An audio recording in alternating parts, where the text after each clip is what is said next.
everyone. Thank you so much for joining me. My name is Kay Thompson, and this is the latest episode of A Lesson in Real Estate.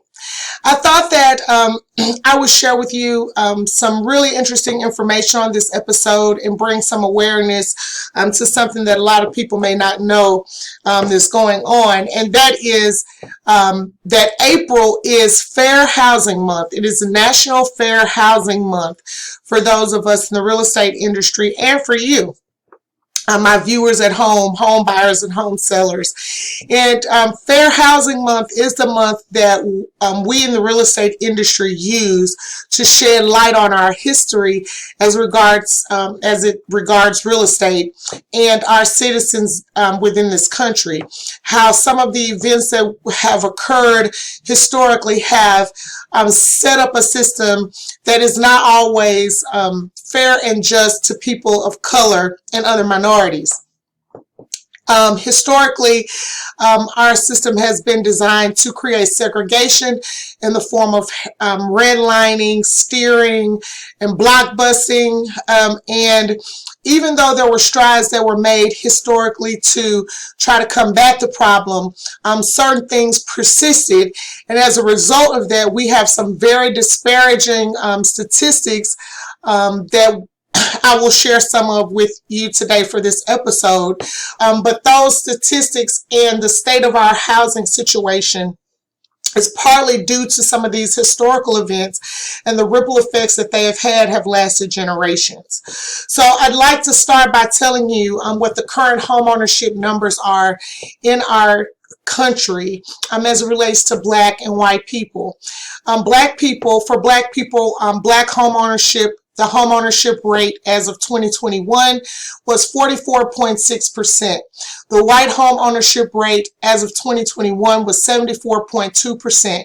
And these numbers can be easily found by just going to the National Association of Real Estate Brokers, or NAREB's website.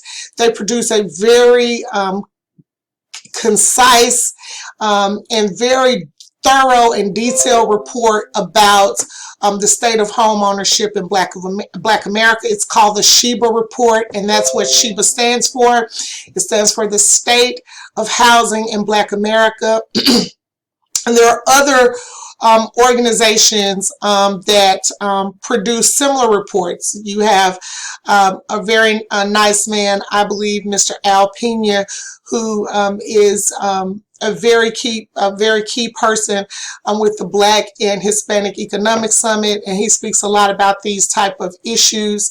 The National Association of Realtors is another organization that has very recently come aboard with the fight for democracy in housing, and has really stepped up their game to educate realtors about this situation, the gap for home ownership between Blacks and whites, and what those professionals can do to kind of combat the issue.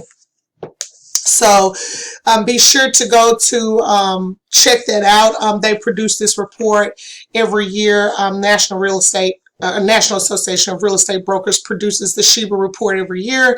It is available online for you to see.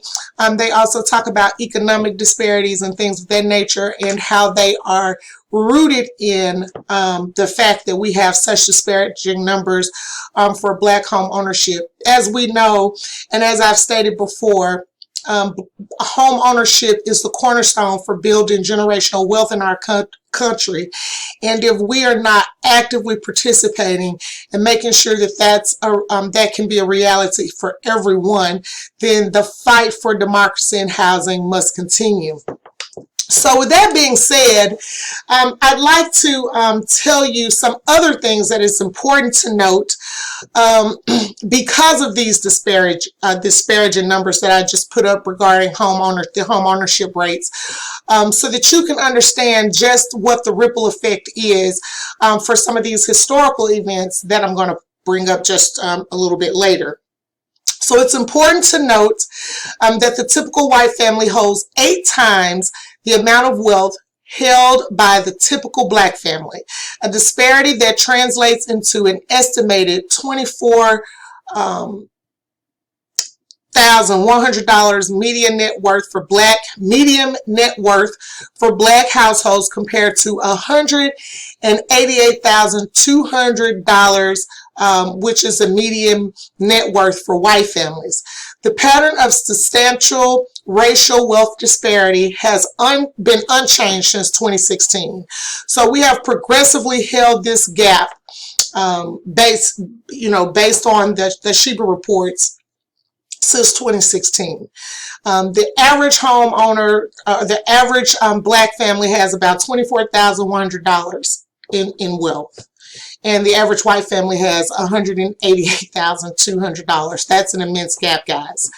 Homeownership is the largest component of median household wealth, accounting for 67% of an average household's net worth. Home equity averages about 70% of a Black person's household net worth compared to 59% of a white household, demonstrating that the Black dependence is very much crucially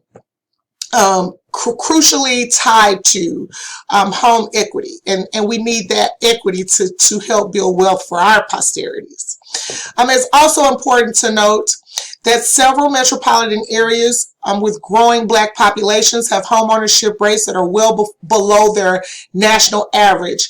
In Minneapolis, for example, only 25% of Black families own their homes, making Minneapolis the United States metropolitan area with the lowest Black homeownership rate in the nation. In 2020, Black mortgage loan denials were 16%, and they were more than double the white denials for loans for homeownership, which was only 7%. And these percentages have largely been unchanged since 2019. Also, every Black person, even when they do secure mortgages, not every, but a lot of Black people face substantial challenges to building equity. Not only are their loans more costly than white loans generally, but their homes appreciate less and are valued less than similar homes in their white communities. And we have lots of instances of that I could point to in my very own areas where I live. And a Brookings Institute study shows that homes in Black neighborhoods appraised for 23% less than similar homes in white neighborhoods. And then a 2021 Redfin survey shows that Black neighborhoods, where there are homes in Black neighborhoods, are undervalued for by average of about $46,000, a gap that's been constant over the past decade. So as you can see, there is information everywhere that points to the fact that not only is it more difficult for people of color, Black people, to receive a home loan. When they get a home loan, their property values don't appreciate in their neighborhoods the same way that white neighborhoods have home appreciation. And they also generate equity at a slower rate than people in typical white neighborhoods. And that's something that really needs to be addressed. Some other things that I like to point out is that this wasn't always the case for Black people.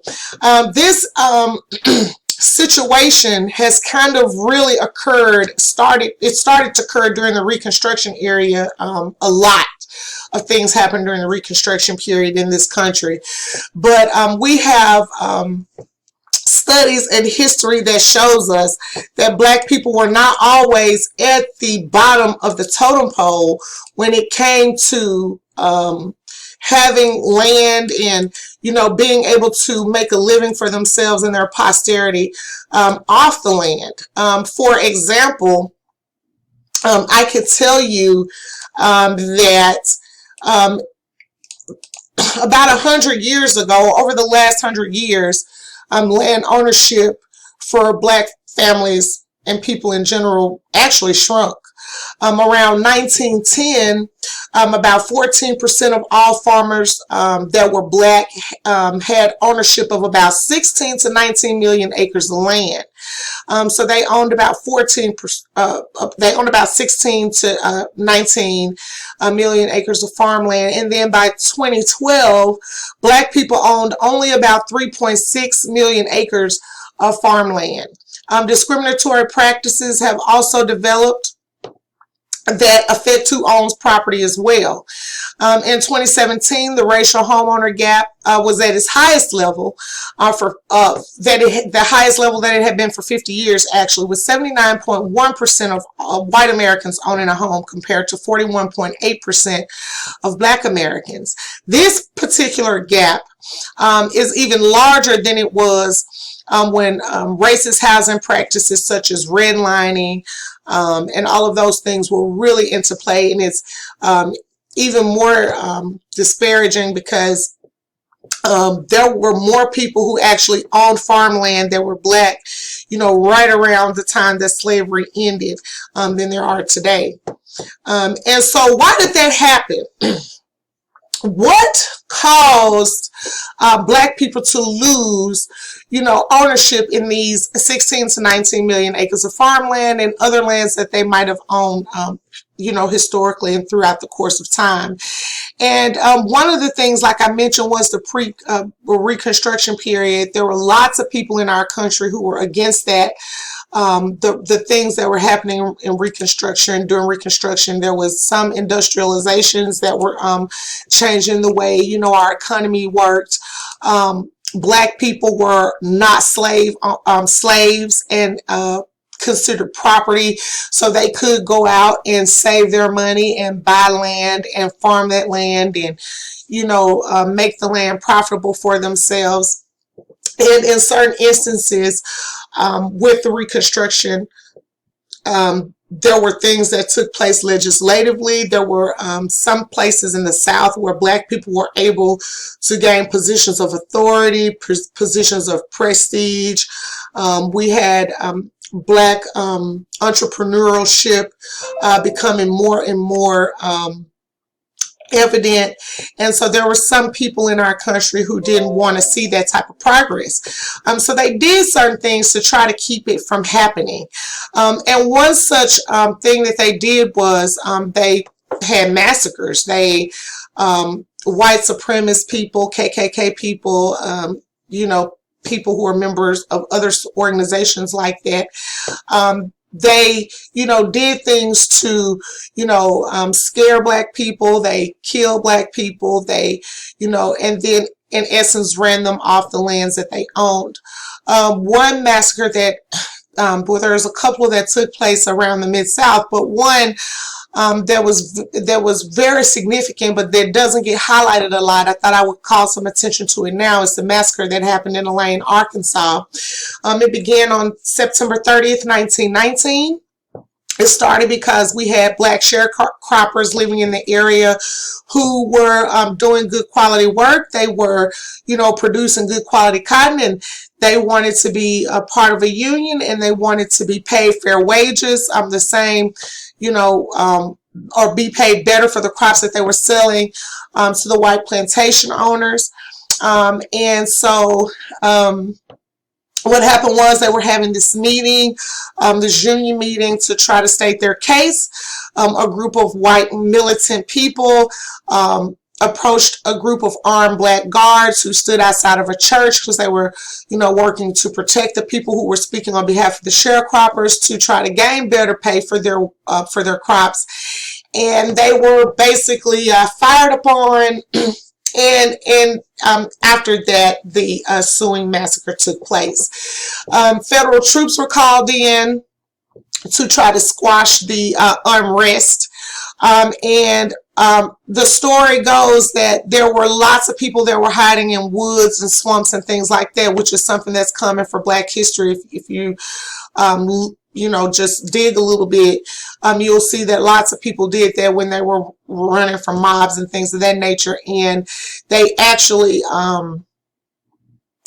came out, started coming out of the woods and the swamp areas when they realized that federal troops were in the town, and the federal troops actually fired on the citizens as well, the black citizens as well. It's unclear why they did that, if they just didn't know, who the aggressors were, what was going on. And just to put it out there too, there was things being written in the local newspapers and sent to newspapers around the world that said that the blacks in the town were the aggressors. Of course, we know that that kind of thing happened all the time to kind of shift blame from who was really at fault and to save people from prosecution if there was going to be a prosecution. So that's a story of what happened during the Elaine, Arkansas massacre in a nutshell. After those people were killed, it was over 100 black people. Their possessions were ransacked. Items of value were taken by whites, and they even took over, the lands that they abandoned when they were escaping for their lives. So that's one particular massacre. Another one that I'd like to shed some light on, which a lot of you may know about, but it's still important to note because, in my opinion, based on what happened here, there was probably one of the biggest land transfers that took place by force from the hands of African Americans to the hands of white people, and that is the massacre in Ocoee, Florida. It's known as the bloodiest American presidential election day in American history. It took place on November 2nd, 1920, and what happened was black citizens in Ocoee wanted to vote, and there were white people that were working to deter them. The two main characters in this particular massacre for the black folk were Moses Perry and July Norman, and they were both landowners in Ocoee. Perry went to register to vote, and he was turned away from the polls. He contacted a judge by the name of John Chaney, and asked that judge to intervene on their behalf so that they could go to vote. The judge told Norman, hey, you go back and you tell them that you've paid the poll tax. We have a list of people that have paid. They cannot deny you the right to vote. Now, it's unclear if Norman showed back up to the polls with a gun because he was in fear of his life or because he wanted to protect the other people that were showing up to vote from people that were clearly not enthusiastic about the idea. But his gun was taken from him in one form or another, and the massacre soon ensued. Norman ran for his life. It was believed that he went to take refuge with July Perry. Moses Perry ran, and he, it was thought that he took refuge with July, and a mob came to Mr. July's home looking for Mr. Norman, and they didn't find him because he fled out the back door, but July was killed instead. As a matter of fact, I believe they drug his body to another town and hung him from a lantern in the town square so that everybody could see that is what happens when you are black and you try to vote. Other white citizens were upset about the black people trying to vote. They came out in droves and burned all the homes and businesses belonging to the black people in the town, thus driving them away. Many of them never went back to Ocoee to retain their goods or claim their possessions, and to this day, that stigma still, hangs over that city. And it is still a city that has a very low population rate for African Americans, even though I understand that it is growing some. And other massacres that took place that I'll just tell you about very briefly here is the Hamburg Massacre. That massacre took place on July 4th, 1876 in Hamburg, South Carolina.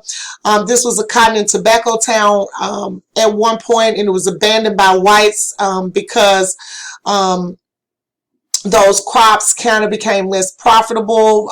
They ran a railway through the town, and that railway took away a lot of the opportunities for people to make money with cotton and tobacco in the town. And so the white people actually moved up the river to the next town.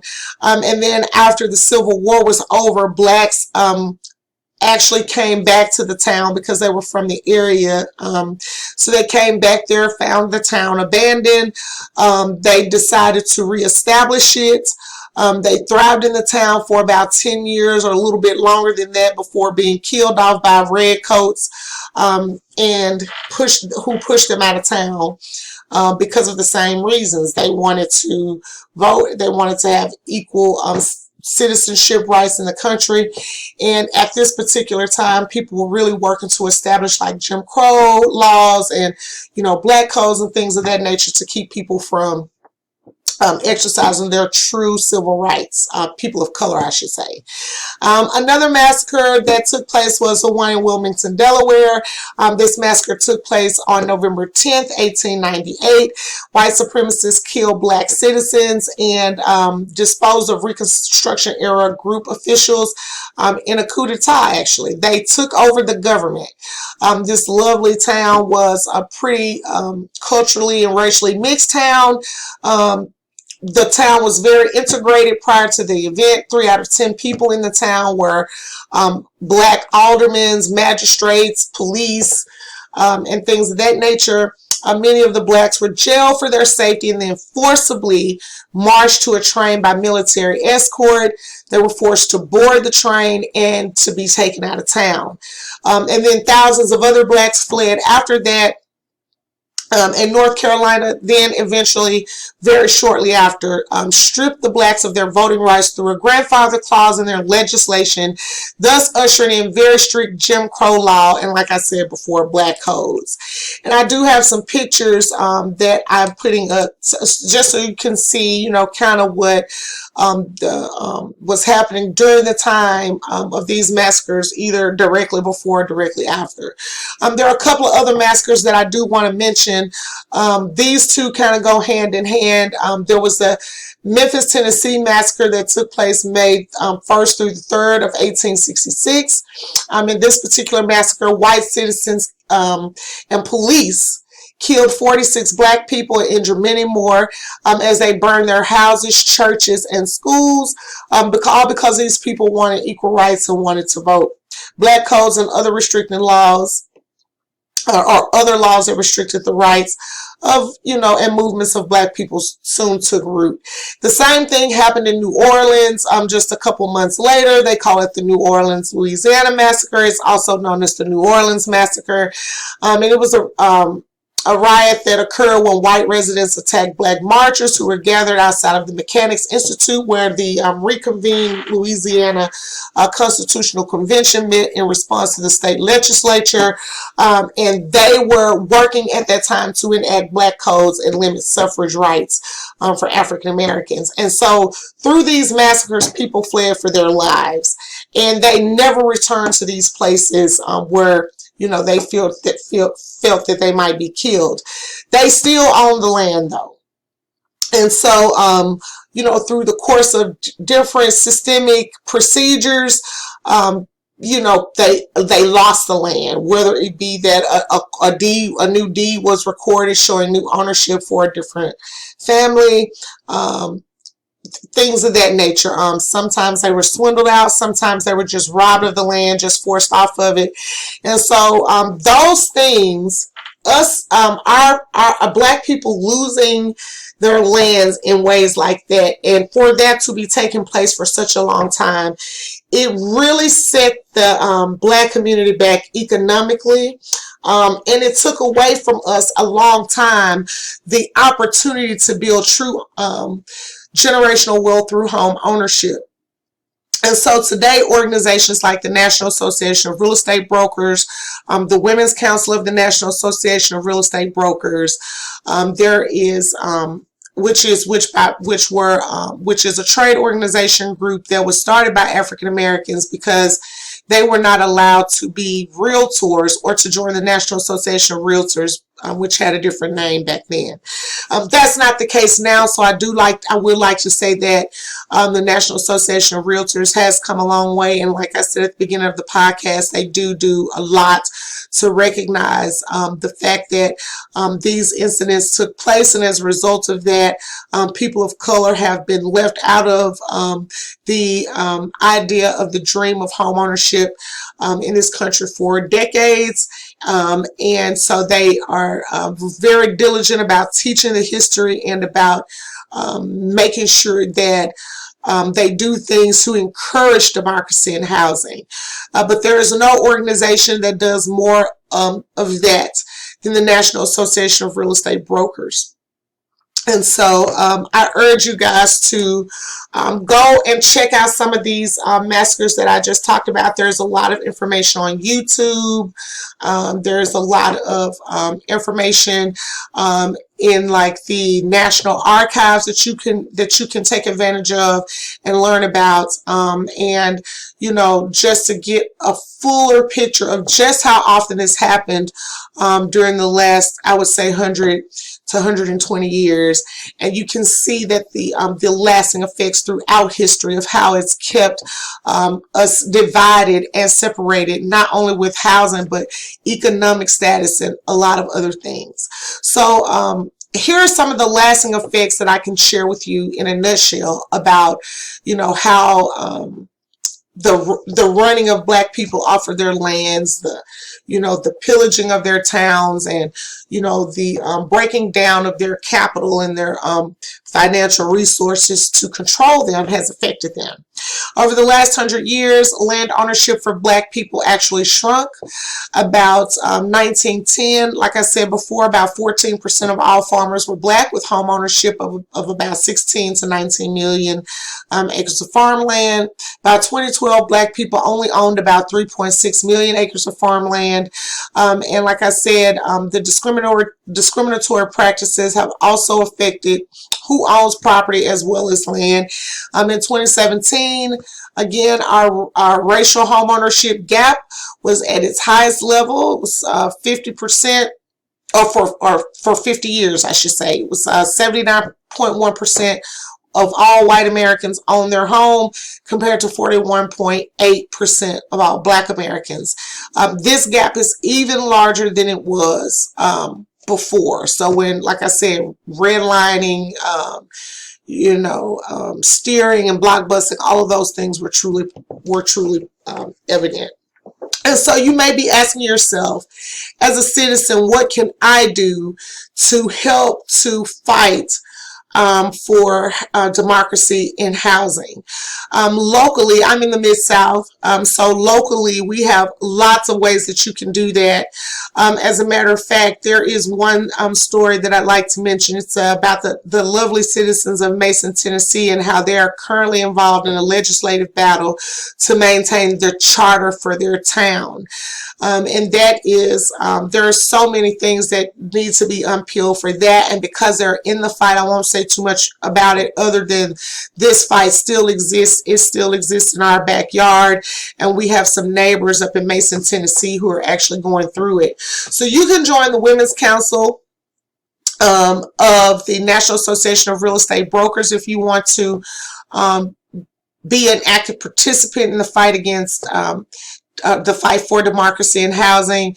You can also join the National Association of Real Estate Brokers if you are a partner, a real estate partner, and if you even are just a business owner and that you want to support the fight for democracy in housing, you can do that. And on April the 30th, 2022, here in Memphis, the Women's Council for the National Association of Real Estate Brokers will be hosting their first annual Stump the Yard 5K event for the fight for democracy in housing. And you're more than welcome to join that. It's very simple to sign up for it. You can just go to www.wcnmemphis.com to get more information. So with that being said, I'd like to thank you so much for joining me. I hope I've been able to enlighten you on some of the history for people of color as it relates to housing and land ownership. And I hope that I've inspired and encouraged you to join us this month for Fair Housing awareness and for the rest of the year for our fight for democracy in housing. I'm Kate Thompson, and until next time, take care of yourself and stay safe out there. Bye now.